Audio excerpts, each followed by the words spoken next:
So these examples are all from people who are afraid to take responsibility, and rightly so, sort of, because what they've been taught it is blame, and they don't want to be blamed for something. Absolutely.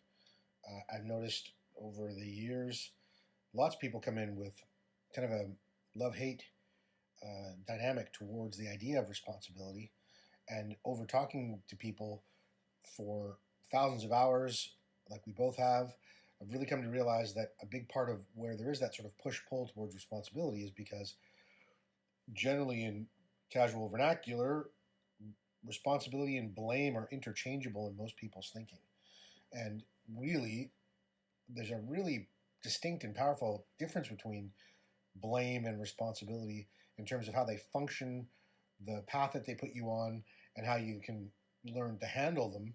And most people use that language in a way that's, well, one means the other and the other means the other. Mm-hmm. And it makes it very difficult because people always have this instinct that taking responsibility is a good thing, but nobody wants to admit to and volunteer to being blamed.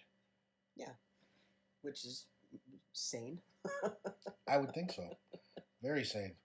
The trajectories of both of those paths are diametrically opposed, and we could call responsibility literally, like the word itself says, it's the ability to respond.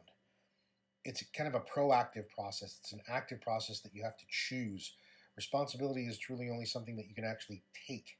People can't give it to you if you don't accept it wholeheartedly. Conversely, blame is that one commodity that people who aren't taking responsibility are often really ready to hand out abundantly to everybody else around them. And there's no coincidence as to why the word blame rhymes with the word shame. So for a lot of these people, then, and I can hear them now, then they're going to go, great, so I take responsibility, and then somebody blames me. Absolutely. So then why would people want to take responsibility? Absolutely. That's where that push and pull occurs, I think, because of the conflation of the meaning of both of those words and the interchangeability of those concepts. Really, when we are in the face of blame, the only way that we can sort of be shamed by that blame is if we somehow get bamboozled into accepting the responsibility for it. And that sounds a bit like a mixed metaphor, but the truth is that we have to make a choice to allow someone to shame us. And usually that choice is fueled by and filled with excuses, which are the reasons why things don't happen. And actually, by giving excuses or feeling like excuses are the only way that we have to defend ourselves against being blamed for something, we actually undermine our ability to do the very thing that will help us stay impervious to the shame, which is to reach for our responsibility. In other words, to provide explanations for things, to be accountable to them, because explanations are why things do happen. And that distinction is really, really crucial because in order to give an explanation and to find out why something happened, we have to be able to account for it fully. We have to be able to tell the truth about it. If we're able to tell the truth about it, we can get this foothold, almost like climbing up the rungs of a ladder or up a set of steps, that allows us to continue to elevate our integrity in the situation.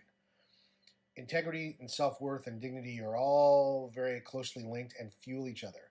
When we are in high connection to those three energies, it's very, very difficult to be shamed for something because you're not going into agreement with the idea that you deserve shame and that you deserve to be blamed because you're giving excuses. So that ability to respond, that ability to stay in the moment, to stay present, to stay accountable, to tell the truth about a role that you might have played in something is the very thing that blaming tries to prevent us from doing.